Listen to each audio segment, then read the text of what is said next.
à l'âge de 10 ans, crie une nuit à son balcon « Je serai président de la République » et qui va tout faire pour réaliser cette ambition un peu folle avec l'appui de son père biologique qu'il va retrouver quelques années plus tard. Donc, ce roman, c'est d'abord l'histoire d'une ambition qui saisit Charles alors qu'il n'est qu'un enfant. Et la première question qu'on se pose, c'est ça lui vient d'où, cette ambition, cette chose qui le tient? Ça lui vient comme assez. D'abord, je suis ravi de me retrouver ici, à Rennes, une nouvelle fois dans cet espace Ouest France que j'aime beaucoup. Et puis de rencontrer des Bretons et des non-Bretons. Les Bretons ont ceci comme avantage et ils accueillent tous les autres, les Bretons de cœur, les Bretons de sang, les Bretons du sol, tout est bon. Donc je suis content d'être ici parmi mes racines paternelles.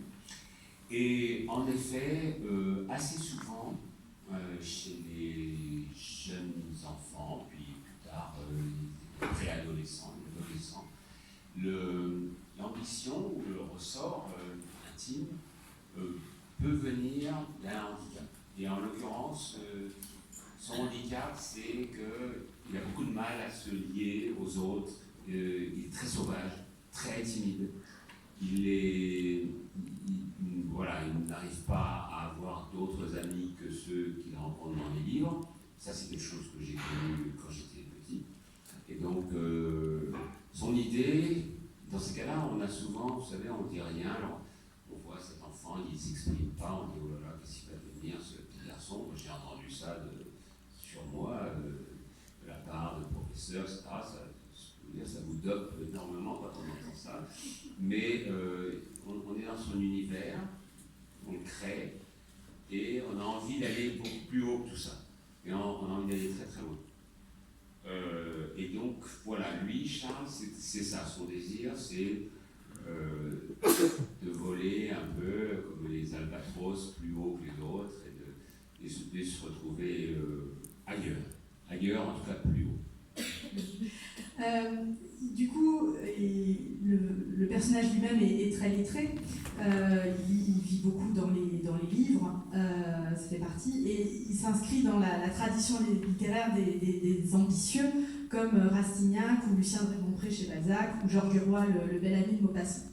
Qu'est-ce qui vous a donné envie de vous attaquer à ce thème de l'ambitieux, à ce type de personnage? Alors c'est essentiellement parce que j'ai tellement aimé tous les livres que vous venez de citer, tous les Balzac, tous les Dumas, tous les Zola, tous les Maupassant, qui racontaient l'ambition. C'est inouï quand on regarde bien, et Hugo aussi. Le nombre de livres écrits au XIXe siècle, qui sont pour la plupart des chefs-d'œuvre, Bel Ami, Illusion perdue et bien d'autres, ce sont des chefs-d'œuvre. Et ces chefs-d'œuvre racontent assez souvent l'ambition. Souvent, un jeune homme de province ou une jeune fille de province qui monte et qui va à Paris, qui veut découvrir le grand monde. Et ça s'est un peu moins fait après, un peu au XXe, mais un peu moins. Et au XXIe, si vous laissez de voir ce que pouvait être l'ambition ripollinée XXIe siècle. Voilà. Et on voit bien que nos présidents, ceux qui se succèdent à l'Élysée par exemple, ne ressemblent pas évidemment à ceux qui étaient là sous la Troisième République. Il y avait une autre forme d'ambition, où il y avait des ambitions différentes, notamment dans la presse. Dans la presse, Illusion perdue ou Bel Ami racontent formidablement des montées d'ambition chez des jeunes journalistes qui veulent aller toujours plus haut. Alors, c'est des personnages, en tout cas au XIXe siècle, ça finit mal en général pour eux, ou en tout cas pas très bien, ou avec de sérieuses compromissions. Charles, il n'est pas tout blanc non plus. L'ambition, c'est forcément négatif, ou ça peut être un ressort positif, on peut s'en sortir correctement? Non, moi je ne pense pas que ce soit obligatoirement négatif. Il peut y avoir, dans le tout début du livre, je vous le prends si ça ne vous gêne pas, parce que je donne en exergue une lettre du comte Raximov qui est vraiment très intéressant parce qu'il écrit à Juan Cortés et il dit « La vanité consiste à vouloir paraître ». Bon, ça j'espère ne pas être vaniteux, mais on est nombreux à l'être quand même. L'ambition à vouloir être Ça m'intéresse davantage. L'amour-propre à croire que l'on est, ça, je pense que c'est une illusion, donc je ne retiens pas non plus. La fierté à savoir ce que l'on vaut. Voilà. Je retiens l'ambition et la fierté, et je mets de côté la vanité et l'amour-propre. Alors, sur l'ambition, il y a la question d'où ça lui vient. Sa mère lui dit au début du roman, ça ne vient pas de moi. Et elle lui vient plutôt de son père biologique, on va tout déflorer, mais voilà, de son père biologique, qui est un célèbre acteur qui répond au nom de Jean-Baptiste d'Orgel. Et il y a cette idée, parfois, ça se transmet biologiquement, une ambition. Pas obligatoirement, mais malheureusement sa mère meurt quand il a 12 ans, et évidemment c'est le chagrin de sa vie, et sa vie, il y a un après, et un avant et un après, et donc sa vie bascule. Et sa mère lui laisse en effet une lettre sur son lit de mort. Elle lui dit d'abord que son père n'est pas son père, mais c'est quelqu'un d'autre, et elle lui dit qu'elle lui dira dans une lettre de qui il s'agit.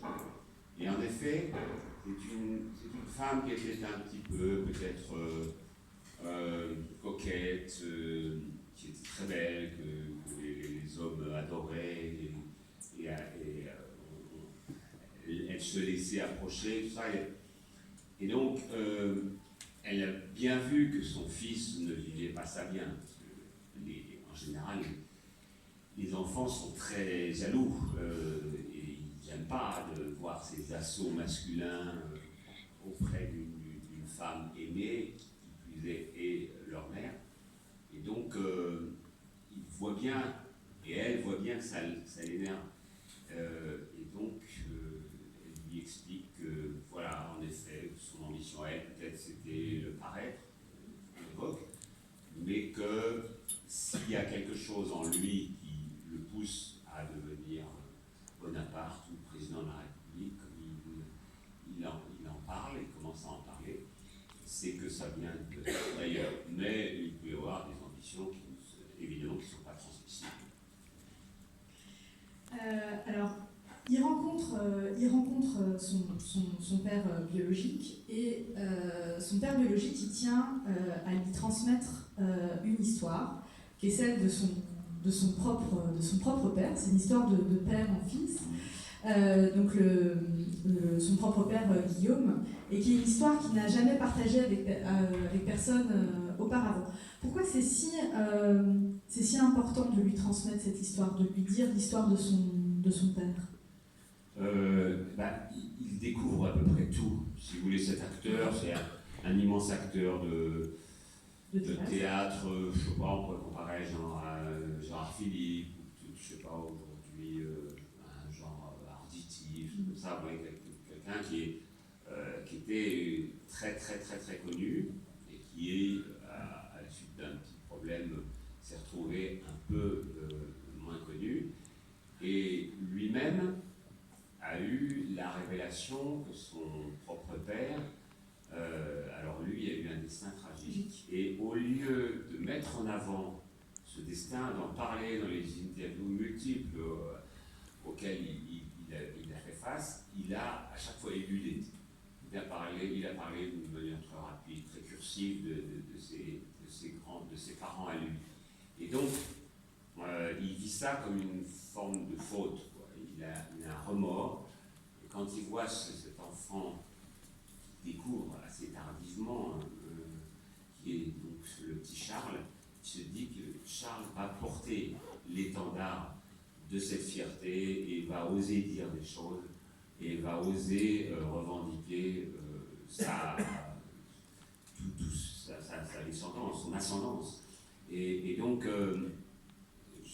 il y a une forme de transmission. À chaque fois, j'aime bien l'idée qu'on transmet un relais à une génération différente. Alors, ce qui est très chouette dans La Vengeance du loup, c'est qu'on a presque deux romans en un. Il y a un roman dans le roman, puisque du coup, il y a le roman du père, le roman du grand-père.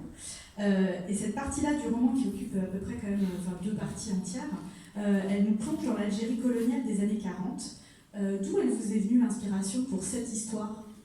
Alors en grande partie grâce à mon père. Mon père nous a quittés il y a tout juste un an, pratiquement jour pour jour. Et il m'avait beaucoup parlé de sa jeunesse. Alors, il est d'origine bretonne, mais il est né à Paris, beaucoup. Et il avait vécu entre 18 et 22 ans, au moment de la guerre, juste un peu avant la guerre et pendant la guerre. Il avait vécu à Alger. Et il m'avait arrêté son Alger, qui n'était évidemment pas la même vision qu'on pouvait avoir si on était en 1940 à Paris ou en 1942 en zone occupée.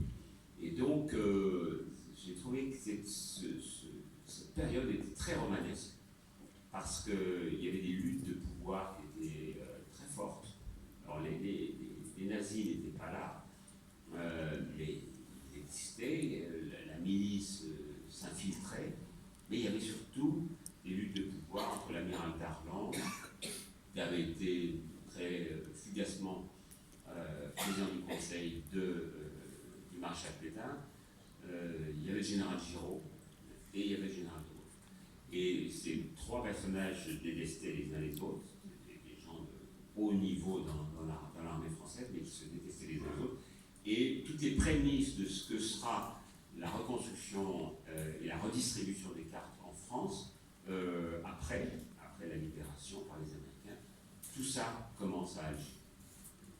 Bah, ça, c'est vrai que c'est vraiment une des choses vraiment captivantes dans votre roman, c'est enfin moi, c'est une histoire que je ne connaissais pas du tout, donc on découvre vraiment toute cette Alger des années 40 pendant la guerre. Au milieu donc, de ce tableau, il y a donc la vie de Guillaume, vous l'avez dit, un destin tragique. Et c'est l'histoire d'une vengeance. Enfin, il y a même en fait plusieurs vengeances. Je ne vais pas les raconter toutes, mais c'est le titre. Et la deuxième partie s'appelle La vengeance du père. Et on se demande, alors que c'est des vengeances qui ont des aboutissements un peu différents selon les cas, et je me suis demandé c'est quoi une vengeance réussie? Est-ce que ça existe? Normalement, une vengeance réussie, c'est une revanche. Et donc, c'est quelque chose qui vous apaise le cœur, alors que la vengeance, ça vous irrite le cœur, ça vous bouffe la rate, ça vous abîme la vie globalement. C'est pas un noble sentiment, la vengeance. Mais en même temps, quand elle est réussie, quand ça se termine par l'accomplissement de la revanche, c'est beau. C'est très beau. Ça a été beaucoup raconté, là aussi au 19e, par Alexandre Dumas. Et pour moi, c'est un auteur de référence. Et pas uniquement à cause du conte de Monte Cristo. Très souvent, ou dans Les Misérables de Victor Hugo, vous avez toujours ça, cette idée de, voilà, il y a toujours le salopard qui poursuit, et puis finalement, le salopard gagne. Et à un moment donné, changement de paradigme, et c'est souvent le héros qui gagne. Au fond, ceux qui écrivent les scénaristes de séries aujourd'hui n'ont pas à inventer grand-chose. Il y a toujours un moment où il y a la montée, la chute, ce qu'on croit être la chute, et puis la remontée. Alors dans votre roman, ce qui est une des choses qui est assez intéressante aussi, c'est qu'il y a plusieurs formes de destinée. Il y en a pour qui il n'y a pas de rédemption, c'est le cas de Guillaume. On a l'impression que pour Charles, finalement, les planètes s'alignent, ça se passe bien. Et finalement, pour son grand-père, il y a eu les choses, voilà, comme une roue voilée, quoi, ça ne marche pas. Est-ce que réussir, ça tient à la chance aussi? Oui, ou à la grâce aussi. Vous avez des moments où vous avez le vent de face en permanence. Bon, là, je parle de ça parce qu'il y a la tempête. Gabriel qui est en train de nous arriver sur le coin du nez. Mais c'est vrai qu'il y a des moments, alors en politique, n'en parlons pas, c'est la même chose, à un moment, tout lui arrive en bien, et puis à un moment, tout lui arrive en mal. Donc ça, il y a 1000 exemples, y compris des exemples actuels que nous vivons. Et donc, c'est très intéressant de voir que, par une chance, bien sûr. Cette chance, elle n'arrive pas par hasard, on l'a voulu, on a quand même aidé à ce qu'elle puisse un peu vivre et grandir. Mais il y a aussi le pot. Voilà. Vous avez de la chance. Et puis après, vous avez de la grâce. Si vous savez exploiter la chance, il y a des moments où vous dérapez, ça ne va plus, vous essayez de vous rattraper, ça va encore moins bien, et il y a une sorte de spirale qui est assez descendante.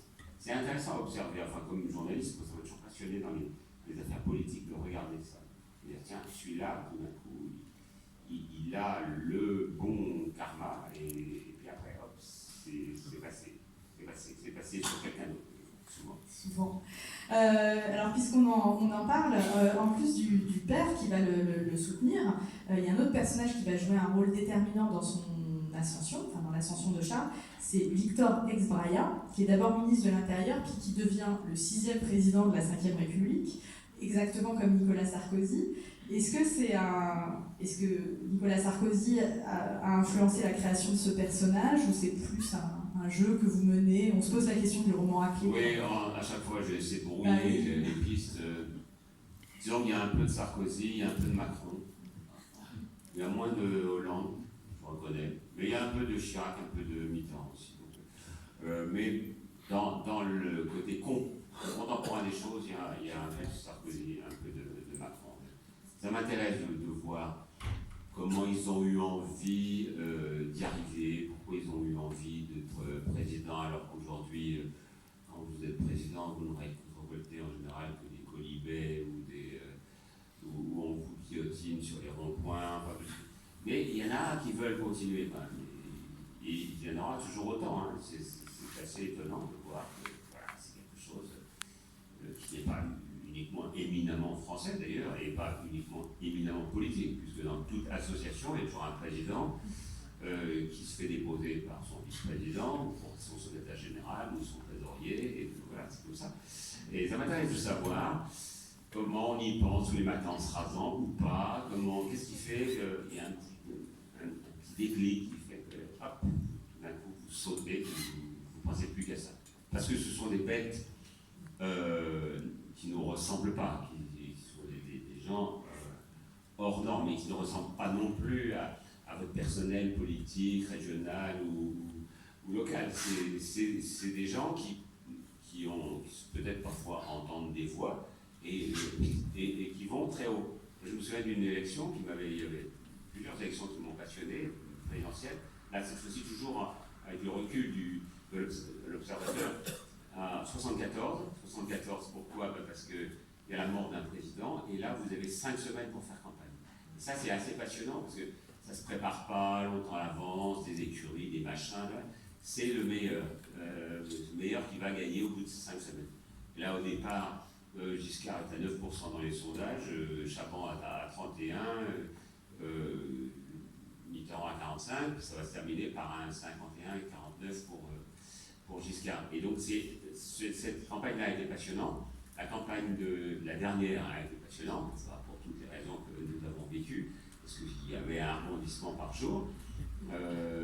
Et donc ça, celle de 2017. Mais celle de 2007 était intéressante, parce qu'il y avait en effet 3 personnages qui, quand je dis je me moque à peine, bon, je me moque un peu, mais quand même, 3 personnages qui étaient persuadés d'avoir un destin, qui avaient entendu des voix à Londres ou ailleurs, que ce soit Nicolas Sarkozy, Ségolène Royal ou François Bayrou, ils étaient tous les deux un vestige d'une mission. Et j'ai rarement vu ça dans une élection. Dans une élection, il y a toujours des gens qui baissent un peu le pied ou la garde, etc., ou qui sont attrapés par tel ou tel problème. Là, ils y allaient à fond. Et pour avoir arbitré le match final entre Sarkozy et Royal, c'était intéressant de voir le caractère profond de ces deux êtres. Et vous avez réussi à percer les mystères de leur ambition? Non, parce que chacun a des ambitions qui remontent à tel ou tel problème, qui peut être un problème personnel. Oui, on parle de Sarkozy, c'était pas le plus beau de la fratrie, c'était pas celui qui réussissait le mieux en classe, et il y avait trois garçons. personne n'aurait certainement misé un copec sur celui-là plutôt que sur Guillaume ou sur François. Et c'est celui-là qui, non seulement était le meilleur des trois, mais en plus, après, a sauté toutes les étapes. Donc c'est intéressant de voir pourquoi il l'a fait. Et est-ce qu'il n'y a pas une part de revanche, justement? On a l'impression, à lire dans votre roman, que l'ambition et le désir de vengeance, en tout cas dans le roman, c'est quand même des choses qui sont liées.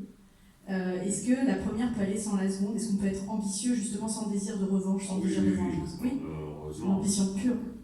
Oui, d'abord j'espère qu'il y a des gens, des hommes politiques qui sont ambitieux pour leur pays, d'abord, c'est quand même le plus important, ambitieux pour leurs idéaux, voilà.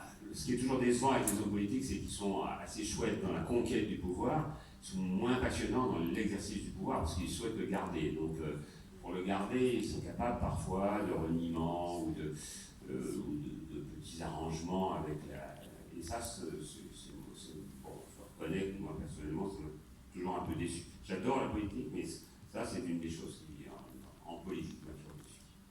Bah justement, donc ça c'est l'autre versant, c'est plus la dernière partie, où on suit l'ascension de Charles et vous dressez un tableau sans concession du monde, on va dire, des élites, c'est-à-dire formé par le politique, la presse et aussi le milieu artistique, qui sont trois milieux que vous connaissez bien, forcément, on vient de le dire, et vous semblez poser un œil très critique aujourd'hui, voire désabusé. C'est vraiment tel que vous le décrivez ou c'est le roman qui... C'est un roman, donc il faut toujours un peu outrer les situations, mais non, quand Balzac racontait la presse, il n'était pas tendre non plus, et il était aussi un peu du milieu, parce qu'il déposait ses articles assez régulièrement. Et ses romans aussi, puisque à l'époque ça paraissait en feuilleton. Exactement, ça paraissait en feuilleton, et j'aime bien, d'ailleurs j'ai essayé de trouver dans ce livre cette forme feuilletonnée, très courte, et qui fait qu'on a tout de suite envie de lire le chapitre suivant. Non, je pense que je suis assez juste dans ce que je raconte. Bon, les personnages sont un peu exacerbés, mais j'en ai rencontré des comme ça, aussi bien dans le monde politique que dans le monde médiatique. L'autre personnage qu'on suit beaucoup, qui est un personnage secondaire mais qu'on voit pas mal, c'est Jean-Baptiste Dorjel, donc le père biologique du héros. Et comme vous l'avez dit, c'est quelqu'un qui a été très connu puis qui s'est retiré mais qui malgré tout reste extrêmement célèbre.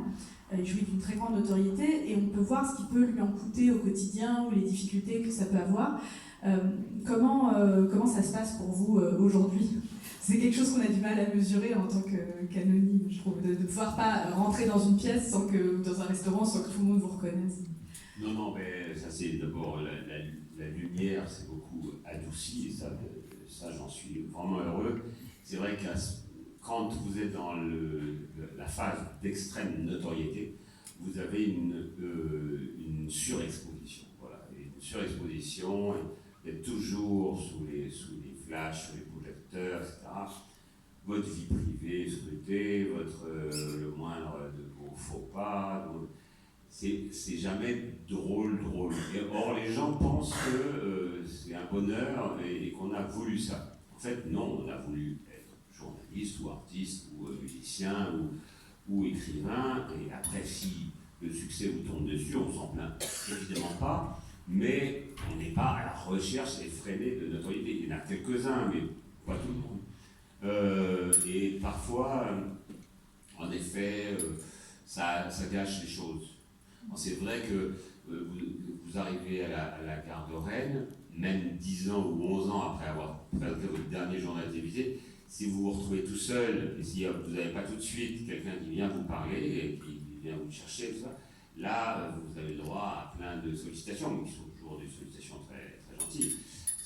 Mais vous n'êtes jamais complètement dans vos rêves, dans vos histoires, dans vos coups de téléphone personnels ou dans vos histoires d'amour ou autres. Donc voilà, c'est pas plus grave que ça, ça ne mérite pas qu'on s'en plaigne, mais il faut voir que la lumière peut être très crue. Ouais, mais on le voit aussi dans le roman, pour ce personnage qui jouit un peu du retrait, qui aime bien l'ombre finalement. Alors il y a une ambition qui anime Charles comme son père d'ailleurs, et que vous partagez aussi, c'est celle de la littérature. Vouloir écrire un roman ou être romancier, c'est la même chose que vouloir être président de la République? Ou c'est différent comme Non, c'est tout à fait différent. D'abord, on est tout seul avec sa petite entreprise. Sa petite entreprise, c'est facile. Vous voyez, dans le train, j'ai écrit, parce que je suis déjà en train d'écrire la suite de ce livre. Dans le train du retour, j'écrirai. Il suffit d'avoir une feuille de papier. En plus, moi, je ne marche pas à l'ordinateur, le traitement de texte et tout ça. Donc, c'est frugal, mais c'est super commode.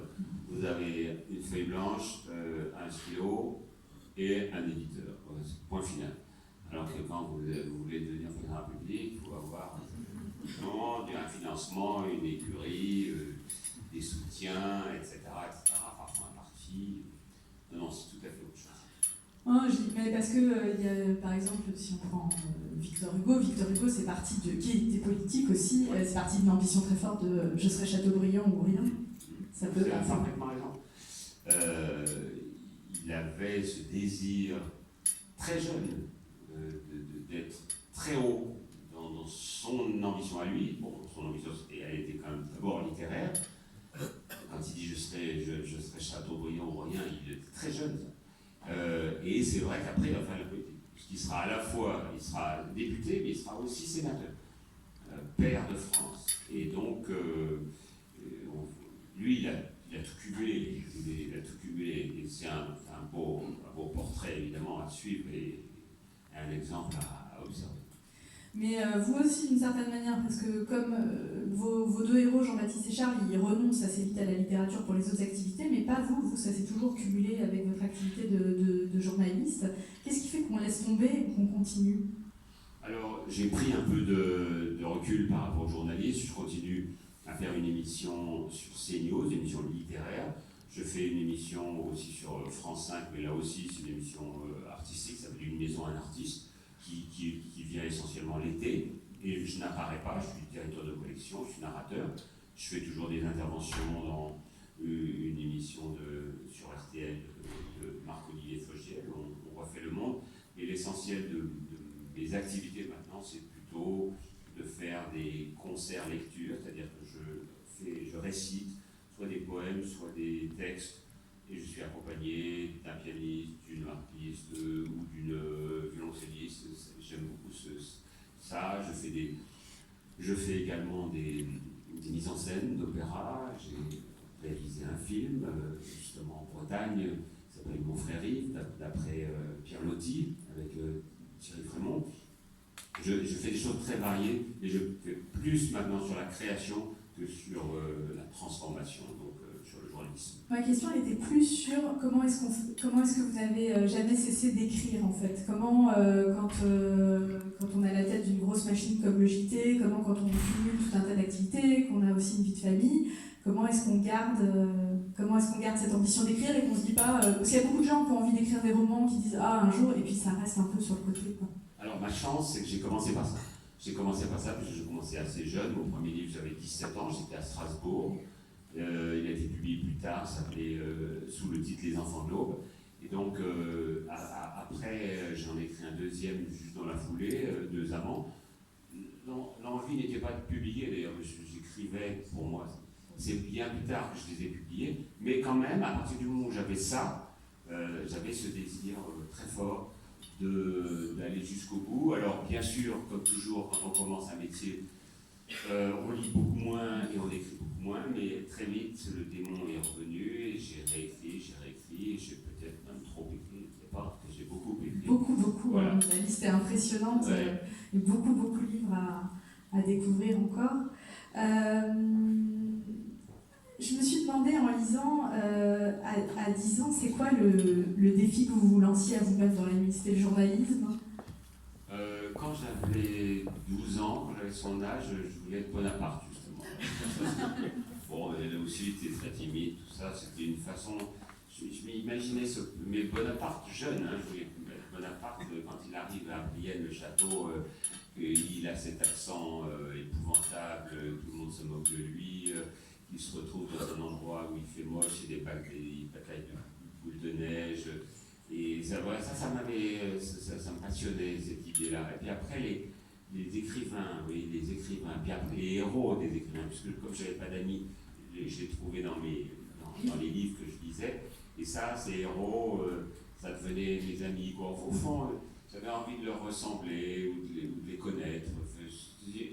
Et du coup, j'ai eu une vie assez... une vision très romanesque du monde. Et peut-être qu'aujourd'hui encore, c'est resté. Et heureusement, je suis content d'avoir cette forme un peu de naïveté, et puis une façon de peut-être d'enjoliver la vie, la rendre plus belle qu'elle est en réalité. Merci beaucoup.